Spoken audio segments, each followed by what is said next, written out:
Maya Pabengi, Pampanga, magandang gabi, Central Luzon.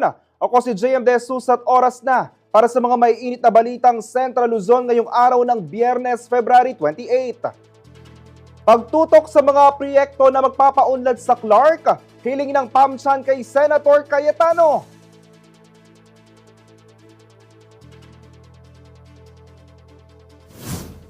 Mapanuring pagboto, panawagan ng ilang frat members na lumahok sa Oblation Run.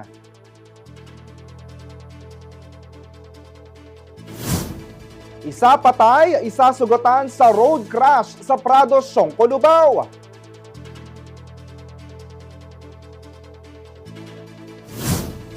Power of Community, isinusulong ng Young Entrepreneurs of Pampanga.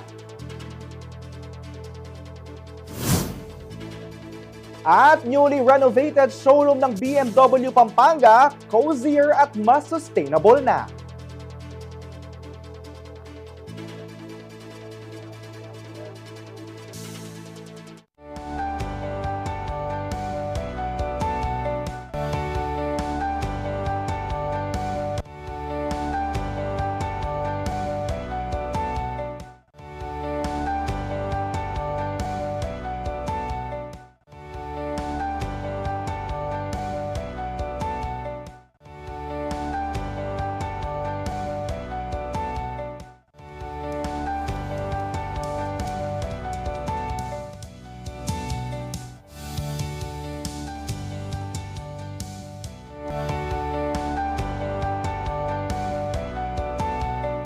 Sa pagbisita ni Senator Alan Peter Cayetano sa Pampanga, nagpasalamat ang PAMCHAN sa pagiging parte sa pag-unlad ng Clark International Airport at New Clark City. Gayunpaman, mayroong ilang pakiusap ang mga ito para sa development pa ng Clark, Pampanga at karatig lugar. Narito pong report. Isa raw sa mga tumulong sa mabilis na pagpapagawa sa Clark International Airport Terminal 2 ay si Senator Alan Peter Cayetano. Ito ay ayon kay Pampanga Chamber of Commerce o PAMCHAM Chair Rene Romero. Gayon din umano ang New Clark City sa Tarlac at ang pagsusulong na gawin dito ang SEA Games noong 2019.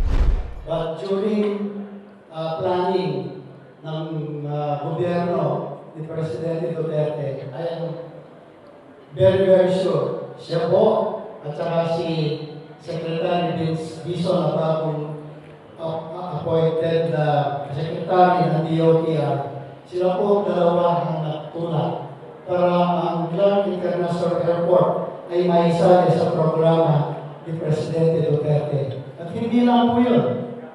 Yung po yung Clark City. Matagal na po nakaplan yan.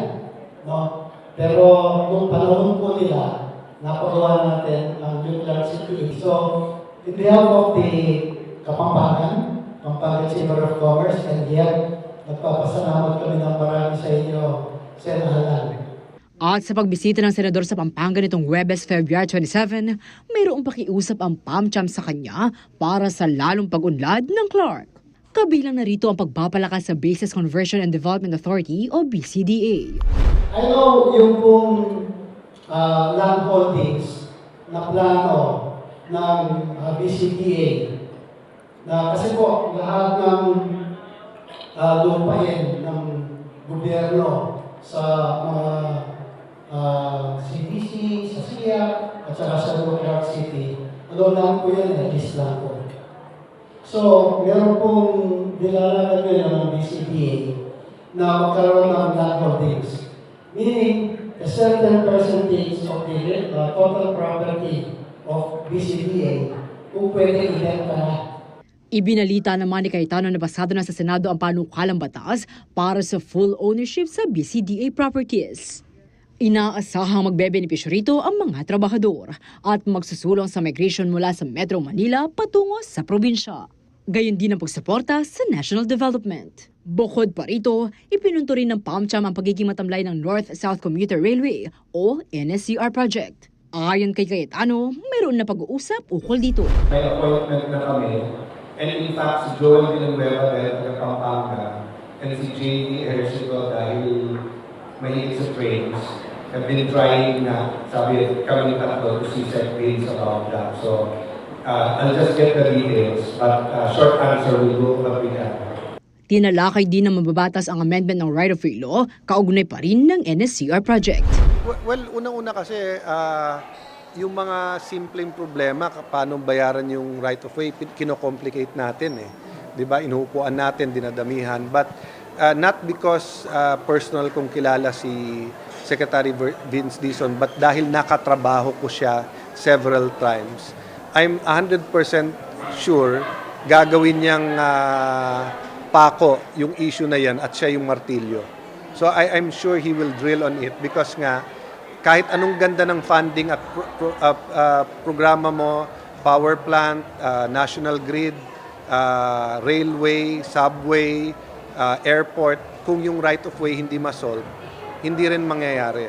Isa pa sa ipinakiusap ni Romero kay Cayetano ay ang pagtulong sa pondo ng Clark International Airport Corporation o SIA. Gayon din ang pagpapasigla muli sa New Clark City. Give the people of Clark, Pampanga, a 3-year plan, sino-sinong sports tourism ang madala nila dyan. To be fair sa DOT, because of that volleyball, they're heavily studying sports tourism. So hopefully, diba? Kasi nga, tama ka naman na yung FIBA, yung sa basketball, sa Manila Morning Inners, tapos ito sa volleyball, ganyan. But we'll find a way to return to our original version na regional hub ng sports ang New Clark City. Liana Canilaw, CLTV 36 News. Nagsama-sama ang mga miyembro ng Young Entrepreneurs of Pampanga o YEP para sa kanilang General Membership Meeting nitong Huwebes, February 27. Bukod sa networking, nagsilbi rin itong avenue para sa palitan ng ideya at mentorship. Narito pong report. Empowering Young Entrepreneurs. Ito ang layo ng isang organisasyon ng mga kabataang negosyante sa lalawigan, ang Young Entrepreneurs of Pampanga o YEP. Sa kasalukuyan, mayroong 100 active members age 18 to 39 ang nasabing grupo. So, yung founders namin talaga, second generation, ayan, mga taga-BOF sila. And then they started this group kasi gusto nila na magtipon-tipon yung mga businessmen. Kasi it's a lonely world out there, ang journey of entrepreneurship. So, we believe in the power of community and being vulnerable with each other. And that's what YEP is all about. Isang pagtitipon ang isinagawa ng YEP nitong Huwebes, February 27 sa Clark Marriott Hotel sa Clark, Pampanga. Kasabay nito ang pag-welcome sa new batch ng young entrepreneurs sa kanilang community. Naging avenue rin ang kaganapan para sa pagbuo ng friendship, gayon din ang palitan ng ideya. Sabi namin, hindi lang siya network or business community, but lahat kami dito, we're friends. And sabi nga namin, we can vouch for each other because we know each other personally. So sabi namin, it's really never about the quantity of the members, but yung quality. Nagsilbi namang keynote speaker sa pagtitipon sina Senator Alan Peter Cayetano, chair ng Committee on Trade, Commerce and Entrepreneurship, at McKinney Food Corporation President and CEO Prudencio Garcia. Dumalo rin dito ang mga miyembro ng Pampanga Chamber of Commerce o PAMCHAM at iba pang organisasyon na itinuturing na mentors ng young entrepreneurs.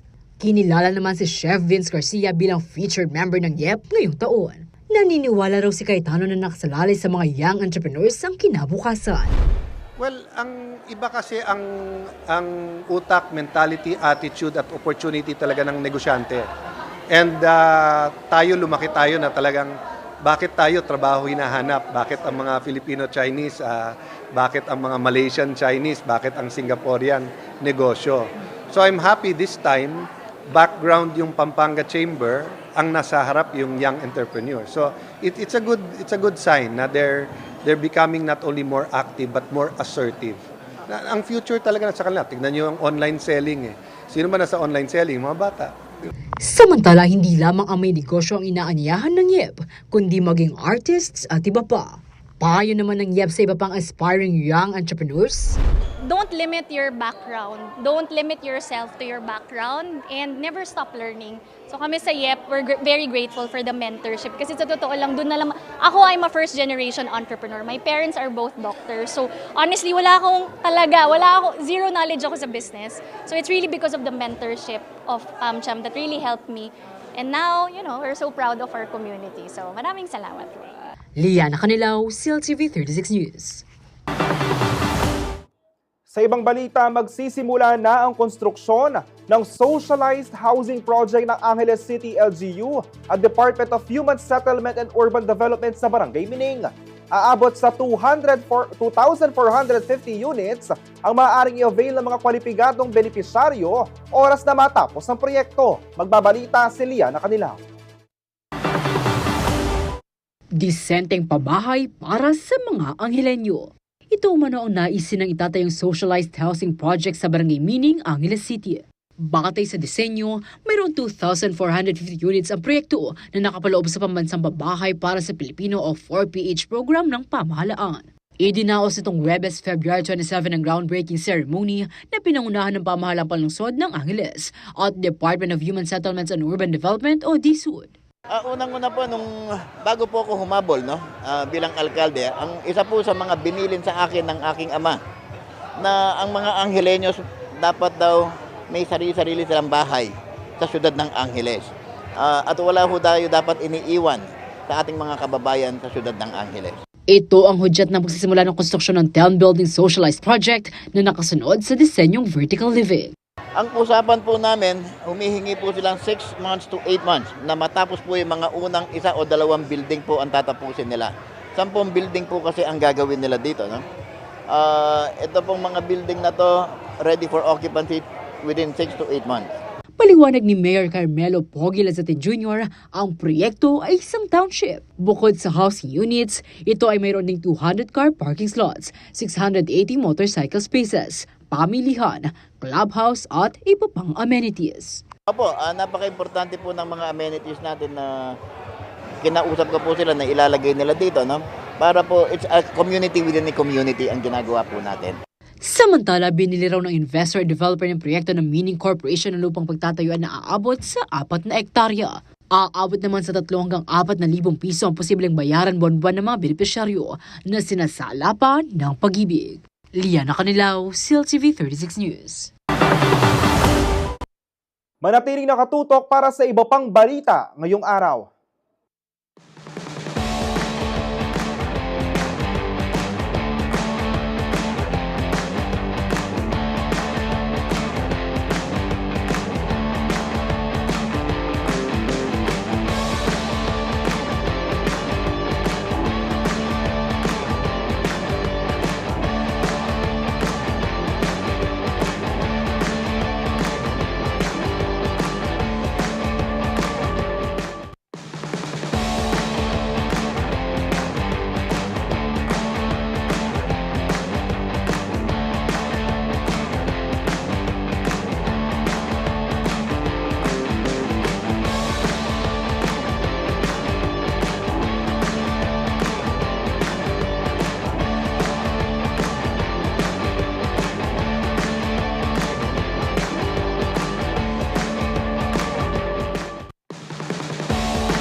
Nagbabalik ang CLTV 36 News. Apart from a reliable companion sa bawat travel, importante rin ang commendable customer service and of course, ang coffee showroom ng isang dealership. Kaya naman ang BMW Pampanga ng Laos Group of Companies, mayroong bagong mukha para sa premium experience ng bawat kliyente. Silipin natin yan sa report na ito.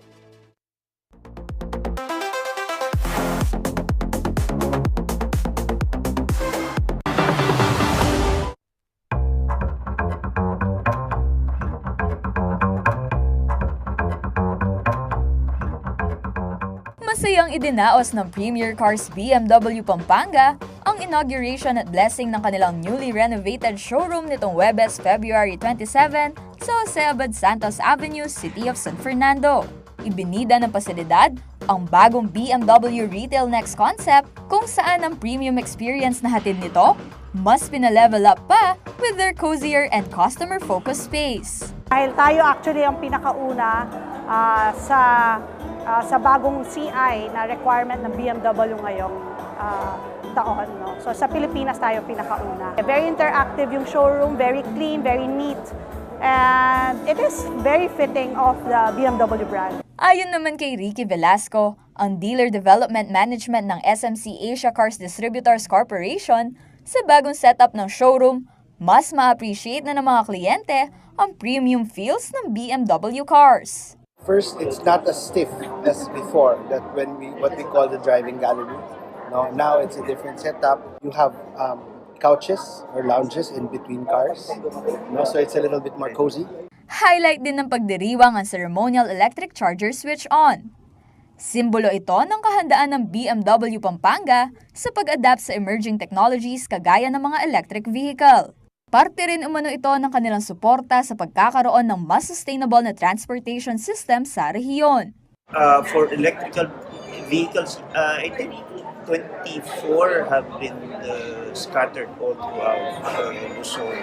Samantala, para kay Laos Group of Companies Chairman and CEO Lisette Laos Velasco, ang tagumpay na ito ay isa rin umanong simbolo ng advancement, transformation, at patunay sa kanilang commitment na maghatid ng dekalidad at top-notch na serbisyo sa kanilang mga kliyente.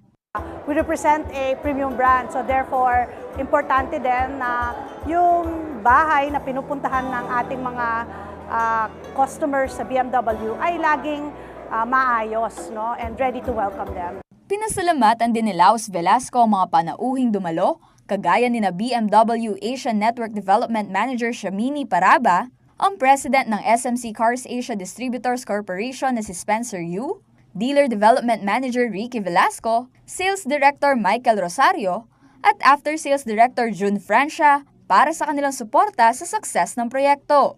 Kaugnay nito, maaari na ma-experience first-hand ang next-level automotive excellence sa Premier Cars BMW Pampanga. Bisitahin na ang kanilang bagong state-of-the-art showroom at i-explore ang BMW Retail Next concept. Bukas ang kanilang showroom mula Batanes hanggang Hulo. Kasama si Ashley Punzalan, Arlene Salonga, CLTV 36 News.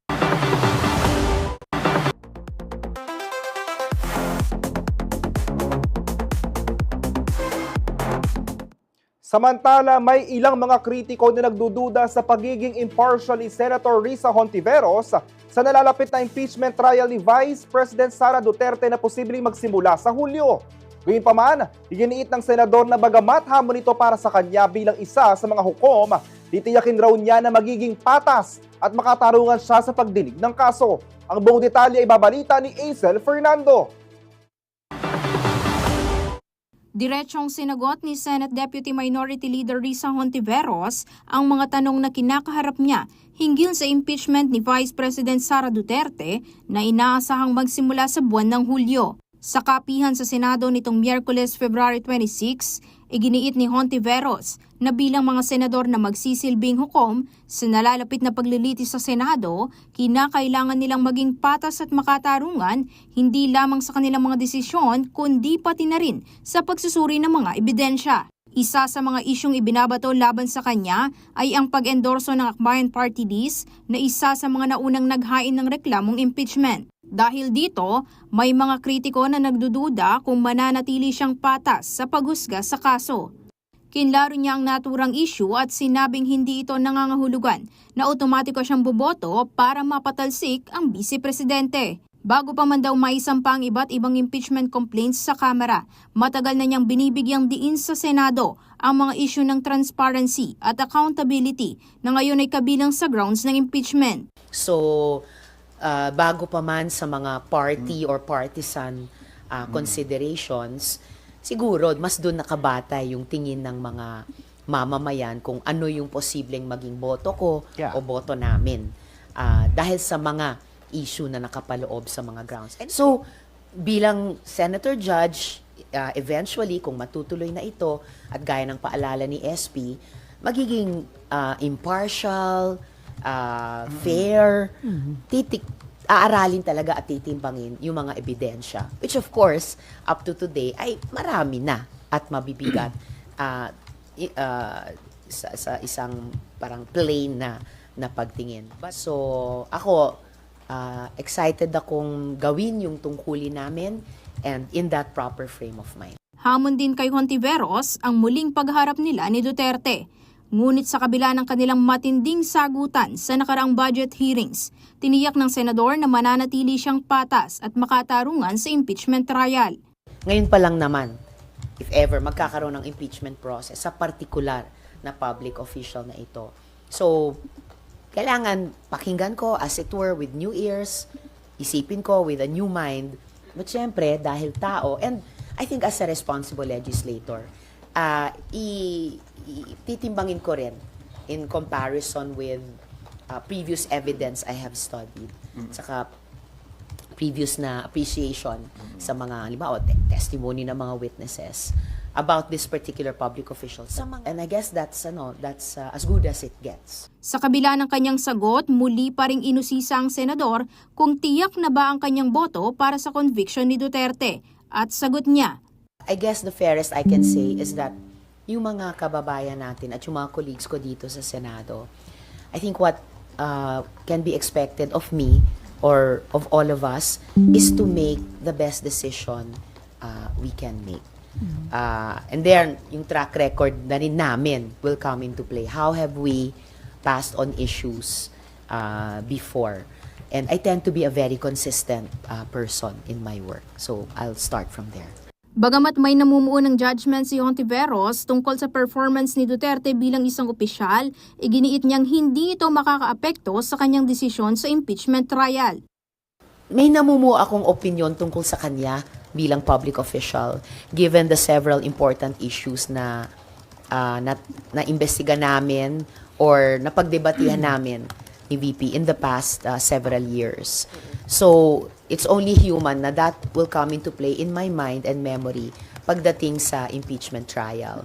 But, ang sinasabi ko kanina ay for the impeachment trial, as for any judge or justice or sa ibang bansa, jury members, the challenge is, yun na nga, try to listen to everything and think of everything as if new, as if fresh.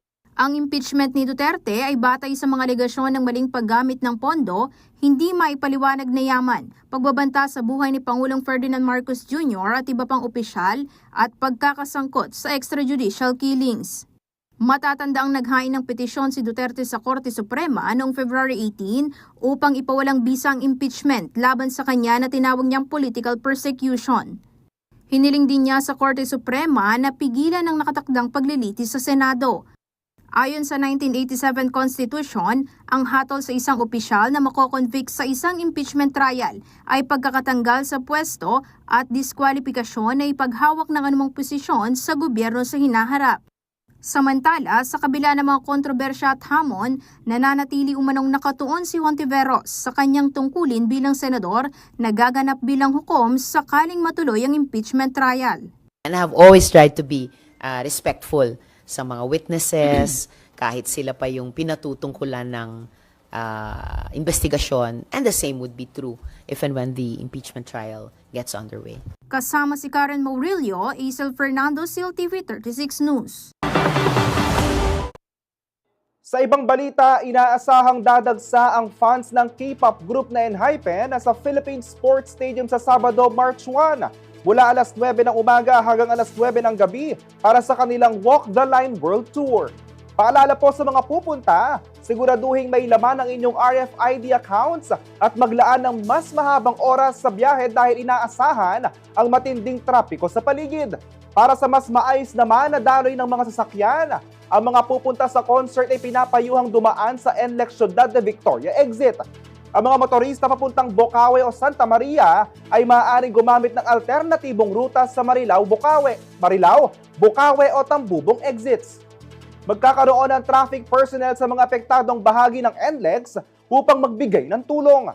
Para sa karagdagang impormasyon tungkol sa event, maaaring mag-message sa Facebook page na Applewood PH.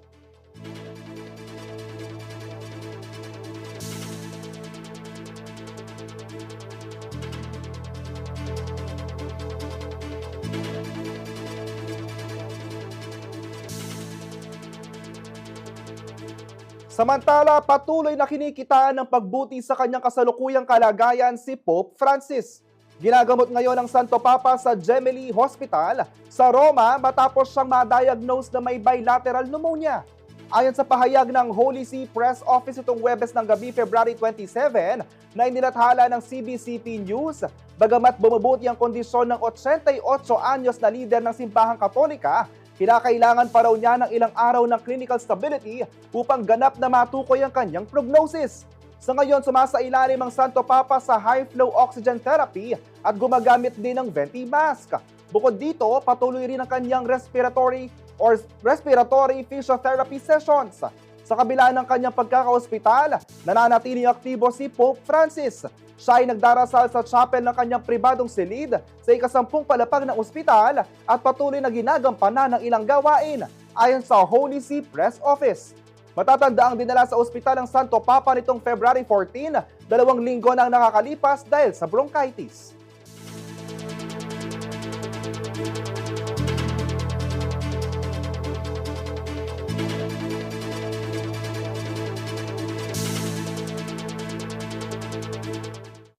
Tiling nakatutok para sa iba pang balita ngayong araw.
Nagbabalik ang CLTV 36 News para naman sa ating balitang sports. Ihatid ito ni Kelo Makapinlang.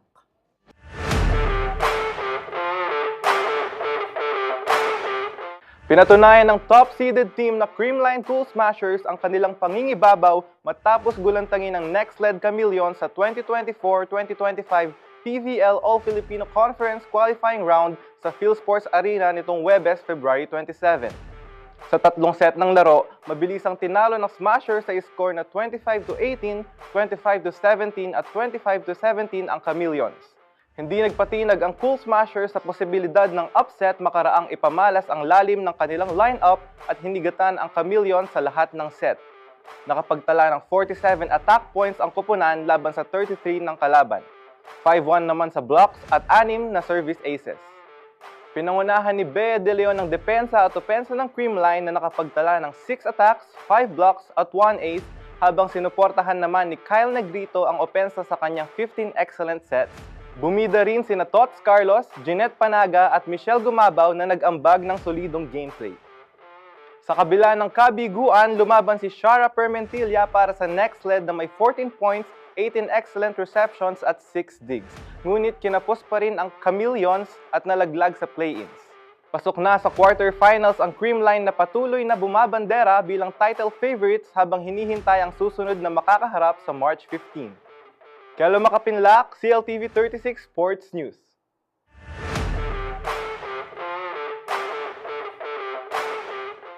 Sa ibang balita, nasawi ang rider ng isang motorsiklo habang sugutan ng kanyang angkas matapos salpukin ng van sa Lubao, Pampanga.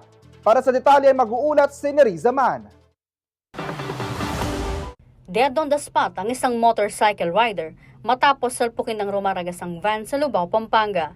Kuha sa CCTV footage ang insidente na naganap bandang 11:15 PM nitong Miyerkules, February 26. Nasawi ang 22 anyos na rider habang nagtamo naman ng serious physical injury ang 20 years old na angkas nito. Base sa police report, malaking tulong ang mga taong nakasaksi sa nangyari at ang CCTV footage sa pagtukoy sa identification ng driver ng sangkot na company service van.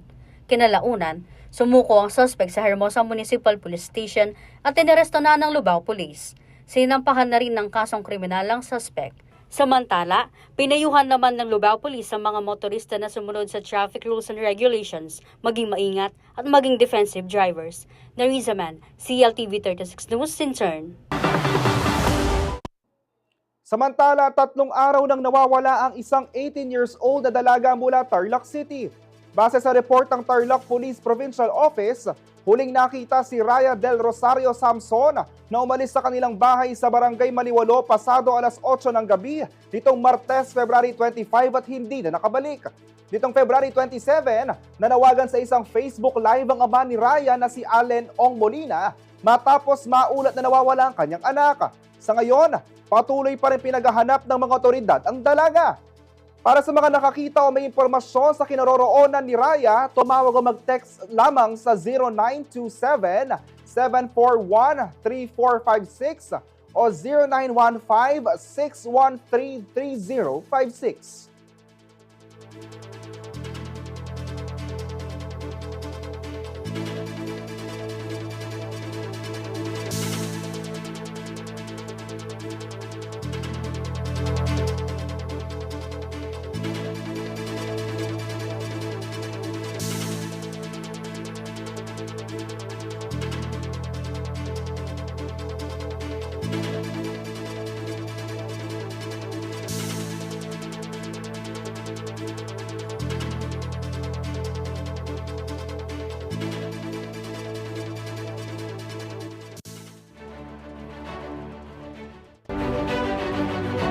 Bagamat magkakatunggali, sabay-sabay na naglakad ang mga political aspirant ng Bagalang para sa kapayapaan at kalinisan ng nalalapit na halalan 2025 sa Mayo.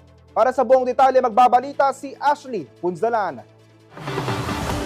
Talaga naman naging magalang sa bawat isa ang mga political aspirant ng bayan ng Bagalang, Pampanga. Nagsama-sama sila para sa isang Unity Walk, Interfaith Rally at Peace Covenant signing ngayong Biyernes, February 28. Sa pangunguna ng Philippine National Police, kasama ang Commission on Elections, Parish Pastoral Council for Responsible Voting, Armed Forces of the Philippines at mga representante mula sa ilang religious group. Idinaos ang aktibidad na layong magkaroon ng isang maayos at mapayapang eleksyon sa darating na May 12. Sila ay nangako sa mga mamamayan na sila ay committed para sa peaceful and successful election 2025. Dagdag ng Chief of Police ng bayan na si Police Lieutenant Colonel Jose Gundaya, ang aktibidad ay susi rin upang mapakita ng mga aspirants na committed sila sa pagsunod sa mga patakaran ng eleksyon. Nakiisa naman sa hangaring ito ang mga mayoral aspirants ng Magalang na sina incumbent Mayor Malu Paras Lacson, ang kasalukuyang vice-alkalde ng bayan na si Joseph Guzman at ang dating alkalde na si Romy Pecson. Walang magiging problema sa election na to. I will set an example, no? I will lead an by example. Hindi tayo naninira, hindi tayo nagsasalita ng masama. Na iwasan natin yung mag-trigger tayo ng sa mga ibang kandidato. Yung payo ko mo po ka rin kaya katamong kabalen. Metong yamu pong aldo, yung eleksyon. Api na po, ing panahon yung mamili at karapatan yung mamili. Importante, may kakalugod. Bagamat sinubukan natin kuhanan ng panayam si Romy Pecson, agaran naman itong umalis matapos ang seremonya. Samantala, may tuturing naman umanong generally peaceful ang bayan ng Magalang kahit na ngayong nalalapit na ang halalan. Sa makatuwid, wala pa umano silang nahuling mga nag-violate sa election gun ban na ipinatutupad ng COMELEC at PNP ayon kay Chief Gundaya. Patuloy naman umano ang kanilang pagsasagawa ng election checkpoints at regular na pagroronda sa bayan. Ashley Punzalan, CLTV 36 News.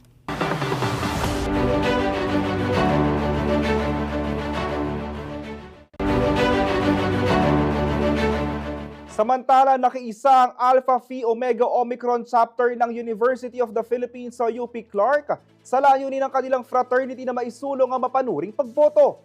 Sa temang Korap Dapat o Karapat Dapat, mapanuring pagboto para sa bayang progresibo, ang Grand Oblation Run ng UP Clark ay ginanap ngayong Biyernes, February 28. Namigay ng rosas ang runners bilang simbolo ng pagpapahayag ng kanilang advokasya ng may respeto. Ang Oblation Run ay taunang tradisyon ng Alpha Phi Omega sa UP campuses upang makakuha ng atensyon at mamulat ang mga Pilipino sa mga napapanahong issue sa bayan.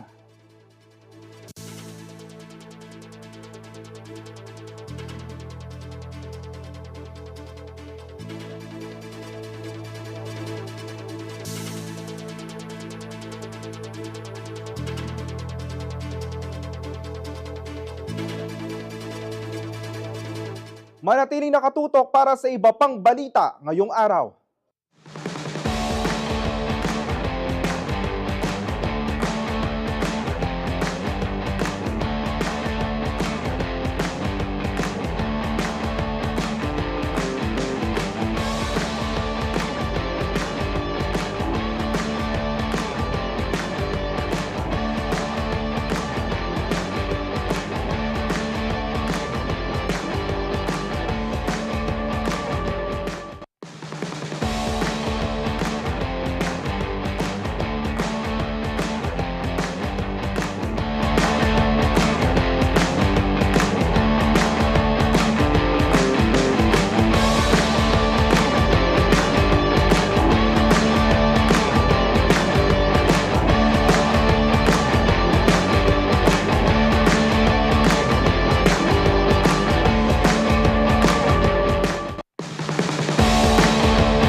Nagbabalik ang CLTV 36 News. Alamin naman natin ang lagay ng panahon sa ulat ni Roger Rogelio, ang weather specialist mula sa Pag-asa Clark Station.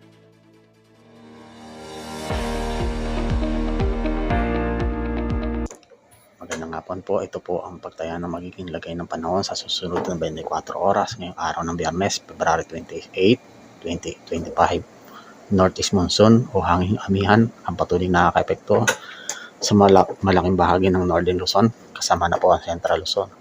Dahil po dito, ang Cagayan Valley, Ilocos Region, Cordillera Administrative Region, kasama po ang Central Luzon, ay magkakaroon ng maganda at maliwalas na panahon na may minsan may bagyang mga maulap hanggang sa maulap na papawirin. May kasamang mahina at katamtaman mga pag-ulan. Samantala, ang buong Mindanao, kasama po ang Northern at Eastern Samar, Southern Leyte, ay magkakaroon ng maulap na kalangitan na may minsan may mga pag-ulan, pagkidlat at pagkulog dahil po naman sa epekto ng mainit na hangin mula sa silangan o yung easterlies. Yan po ang pinaka-latest mula sa Pag-asa. Magandang hapon po.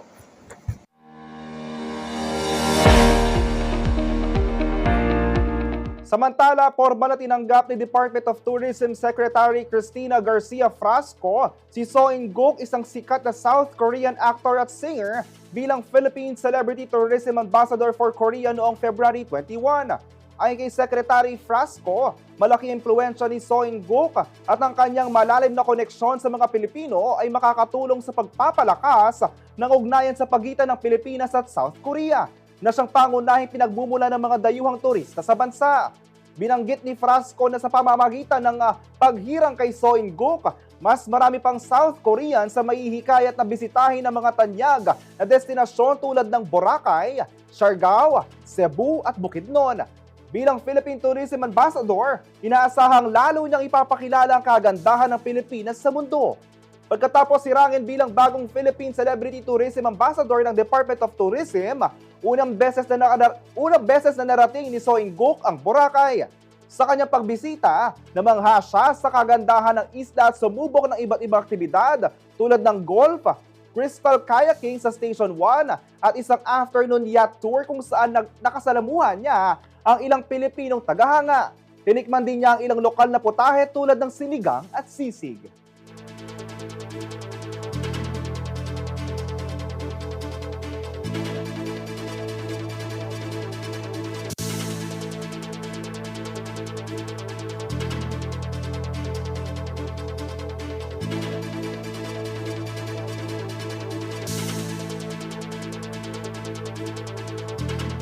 Sa ibang balita, inilunsad ng pamahalaang panlalawigan ng Bataan kasama ang New Zealand Embassy sa Maynila ang Bataenyo Pass itong Miyerkules, February 26.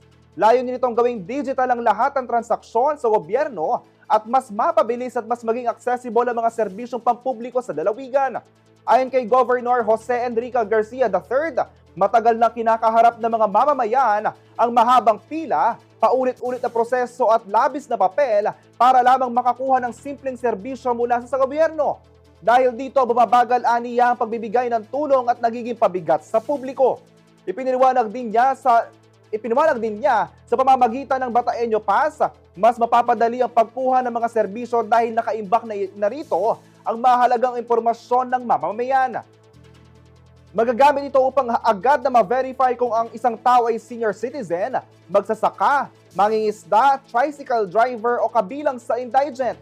Hindi na rin aniya kakailanganin ng maraming dokumento o paulit-ulit na proseso. Bukod sa pagiging isang ID system, magsisilbi rin daw itong access card para sa iba't ibang transaksyon gaya ng pagkuha ng sertifikasyon, health records at educational credentials. Malaking tulong din muna ito sa lokal na pamahalaan at barangay dahil magkakaroon sila ng centralized database para sa mas epektibong pamamahala. Binigyan din ni Garcia na ang Bataenyo Pass ay nakahanay sa National ID System at e-gov platforms ng national government. Tiniyak din niya na may mahigpit na security protocols ito upang maprotektahan ang personal na impormasyon ng bawat mamamayan.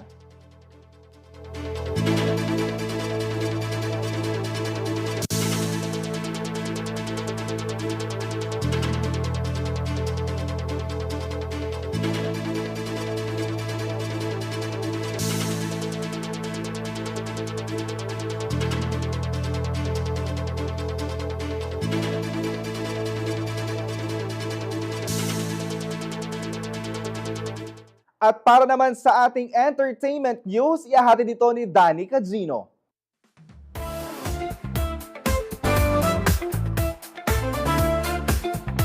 Kabalen wagi sa special awards sa prelim ng Mr. Teenager Universe 2025. Matagumpay na nasungkit ng Kabalen na si Miko Santos ang Most Sporty at Most Photogenic Awards sa Mr. Teenager Universe 2025 preliminary competition sa Indonesia. Inaasam niyang makamit ang ikalawang sunod na panalo para sa bansa sa prestihiyosong international competition. Tubong kalulot San Fernando si Miko Santos na nagwagi bilang Mr. Teenager Universe 2025 noong October 2024. Nagsimula si Miko sa paglahok sa pageants noong 2023 sa ilalim ng parehong brand sa Mr. of Filipinas, ngunit siya ay hindi pinalad. Matapos ang ilang buwan, sumali siya sa lakan ng Sinukwan bilang kinatawan ng San Fernando, Pampanga, ngunit muli siyang nabigo. Nagbalik si Miko noong 2024 sa Misters of Filipinas, Pampanga at sa pagkakataong ito nakuha niya ang isa sa mga pambansang titulo.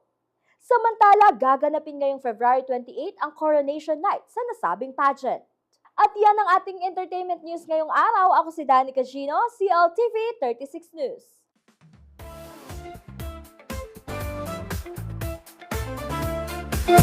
At yan ang mga balitang nakalap ng CLTV 36 News. Para sa karagdagang detalye, maaari niyong i-follow ang aming social media pages sa Facebook at CLTV 36 Official at CLTV 36 News. Sa Twitter o X at CLTV 36.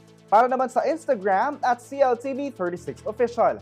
Kung nais niyong balikan ang mga programa ng CLTV, pwede niyong bisitahin ang aming YouTube channel at CLTV 36 Official at ang aming website www.cltv36.tv.